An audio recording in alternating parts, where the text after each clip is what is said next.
Kung bago ka lang sa channel na to at isa kang true-blooded Aldab Nation na nagmamahal po kila Maine Mendoza at Alden Richards, tama po ang channel na pinuntahan mo, kaya consider na kitang bagong subscriber. He has different kinds of lenses when it comes to taking selfies. So they have the 23mm, the 35mm, and the 50mm. So when you're taking selfies, guys, pwede nyo nang i-adjust yung zoom. Are you gonna aura light me? Yeah, you can go to yellow light, to mid, to bright. Is there like an Alden aura light? Like it looks like you?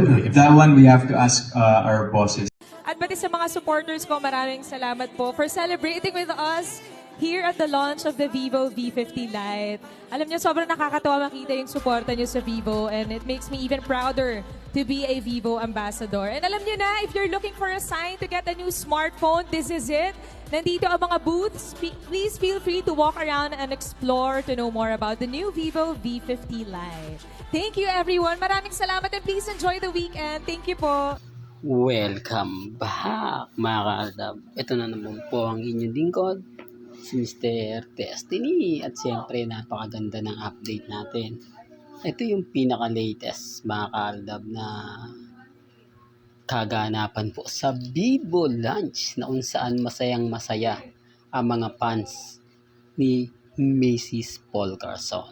Pero bago tayo magsimula, siyempre babatiin ko po muna uli ang mga mamis, mga senyor at ang mga dumalo po sa Walk of Faith sa Luneta. Mga naglakad na mga kabataan dahil ang mga senyor hindi na nga po pwede, pero yung mga anak nga po nila ang naglakad para po sa kanila, para talagang matuloy lang ang taong-taong ginagawa po natin sa Walk of Faith. At pinakamaganda nga po, kahit sabihin nila na napakalayo na sa Luneta ginanap at hindi na po sa PICC dahil nabili na po pala ang PICC, kaya sa Luneta nga po raw ginanap ang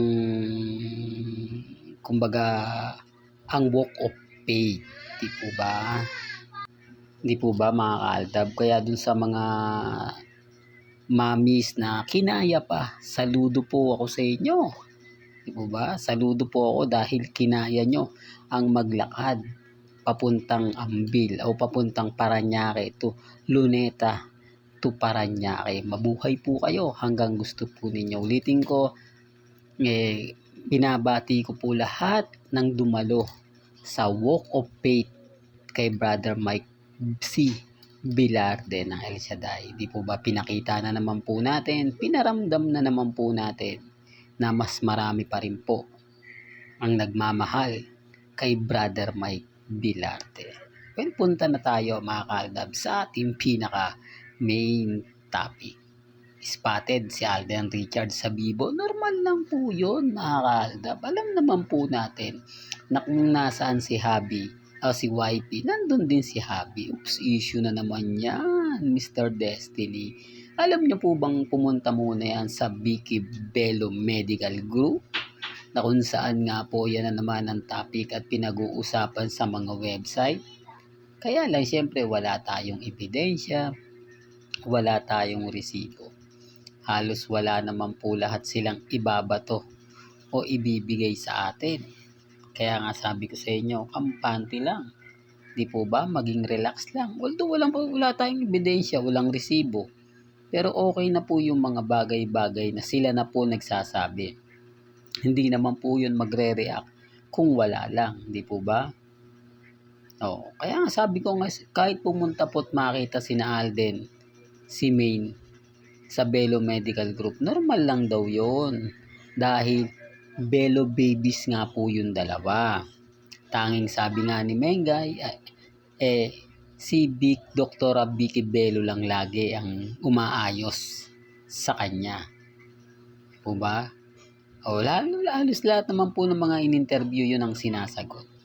Kaya nga sabi ko, okay lang po yan mga ka-Aldab. Kasi kahit sabihin natin na magkasama yung dalawa, sasabihin lang ng mga Alden fanatics, normal lang yan, di po ba? Tanggap na po nila na si Mengay lagi nasa Dr. Vicky Bello. may mga pagkakataon na kung iisipin nyo, kaya ang sabi ko sa inyo mga kaaldab, okay lang po yung wala tayong ebidensya at resibo.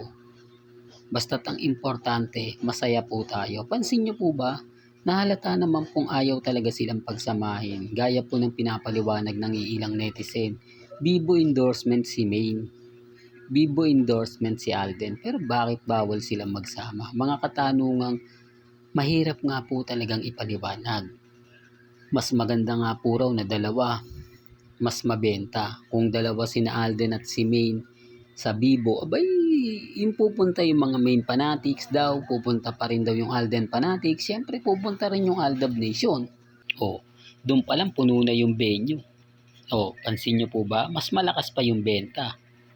Pero bakit hindi nga po pwede? Ito yung pinapaliwanag ko na bawal nga po. Sa kontrata, yun po yung kasama hanggat hindi natatapos. Di po ba? Pero ngayon patapos na, iba na. Iba na yung sitwasyon. Kaya ang sabi ko sa inyo, kalmado lang po kayo. Maging matatag. Dahil paunti-unti nakita nyo hindi po gaanong sumasama ngayon sina Alden Richards o si Alden Richards sa mga event o kumbaga parang nasa dulo ng dila natin mga kaaldab, yung mga baguang Sparkle Artist Center. Wala, no show na po si Alden doon. Kaya nga po yung iba nagtatanong, hindi na ba mentor si Alden ng Sparkle Artist Center? Kasi puro focus na siya. Nagagawa niya na magpa-interview sa ABS-CBN na dating hindi niya ginagawa. Nagpo-promote na siya ng mga pelikula. Hindi po ba? Laki-la. Pansin niyo po ba? O yung mga nagko-komento na number 1 siloso ang GMA. Totoo naman po eh. Hindi po ba? Kaya pansin niyo yung mga nangyayari, nagaganap sa Instagram, sa Twitter, sa Facebook, sa YouTube, yung mga ibang vlogger. Talagang may kita nyo naman po. Tapos babalik na rin niya, tayo daw po yung fake news. Kaya ang sagot ko, wala pong problema. Kung ano yung paniniwala po ninyo, nire-respeto naman yan ni Mr. Destiny. Kaya lang, mag-isip kayo. Di po ba? Bibo endorsement si Maine. Matagal na. Si Alden Richards, matagal na. Alam na mga tao yan. Pero bakit nga po yung katanungan nila hindi masagot? Bakit isang beses naman po? Okay sana po mga kaaldab kung simula't simula pa lang sina Alden at si Maine hindi na po nagsama. Hindi, real talk to. Hindi na po sila talaga pinagsama ng Bibo. Nagsama po eh. Hindi po ba? Nagsama po. Pansin nyo yung Bibo na kung saan nga po sina Maine at si Alden in-interview po 1-on-1 ni Maine Polkerson, si Richard Polkerson, na kung saan kinilig na naman po yung fandom. Tayo po yung laman ng usapan sa Instagram na talaga yung chemistry ng dalawa malakas na malakas talaga. Yung magic na hindi mo nakitaan man lang sa army, hindi mo man lang nakitaan sa cut din. Yun yung kinukwento ko mga kahaldab na ayaw nilang tanggapin. Hindi, may video po tayo na yung live po interview ni Maine kay Alden Richards na alam ko Aldab Nation di makakalimutan yan. Pero yung mga Maine fanatics, Alden fanatics, pinalimutan na yan, lalo na po yung Armin. Kasi hindi part lang daw ng promotion yan, pero ang problema na mga kaaldab, nakapagtataka. Alam niyo kung bakit? Imbis na mas marami pa pong interview na magaganap, biglang nawala. Biglang hindi mo na siya mapapanood kinabukasan na sinasabing to be continued. O, doon pa lang malalaman nyo na ang laki ng takot nila. Kasi nga po, kapag nagsama sila Mengay at si Alden, talaga naman pong malaking riot yun. Pero, sabi ko nga, okay lang naman po yun, di po ba? Basta tayo masaya. Ako, fandom ng Aldab Nation, yung mga taong sumusuporta, yung mga taong nagmamahal, di po ba? Relax lang po kayo. Maging kampante. Dahil alam naman po natin na kapag nasaan nga po si YT, naandun nga po si Habi. Hindi nyo naman po pwedeng sabihin na ganito ganyan. Oo, nandun na po tayo. Normal lang po na makita si Alden sa Vivo.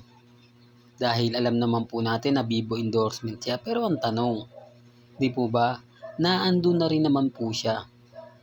Pero bakit hindi pa siya umakyat ng event? Bakit bukod yung pinapakita ni Alden, bukod yung pinapakita ni May? Hindi po ba gaya ng sinabi ko kanina, hindi po ba napakaganda kung dalawa sila na magsama? Oh. Pero syempre mga kaaldab, wala po ako sa posisyon para ipilit yan. Wala tayo sa posisyon para sabihin na ito yung gawin nila. Ang importante lang naman po dito, spotted si Alden Richards. Di po ba? Well, hanggang dito na lang po ang ating latest updates. Kaya kung gusto nyo pa po ng pinaka-latest at sariwang update, abay lagi lang po kayong tututok dito po sa channel ni Mr. Destiny para updated po kayo sa mga bago at sa mga latest na i-upload po natin maya-maya lang. Hanggang sa muli, salamat po sa panonood at pakikinig.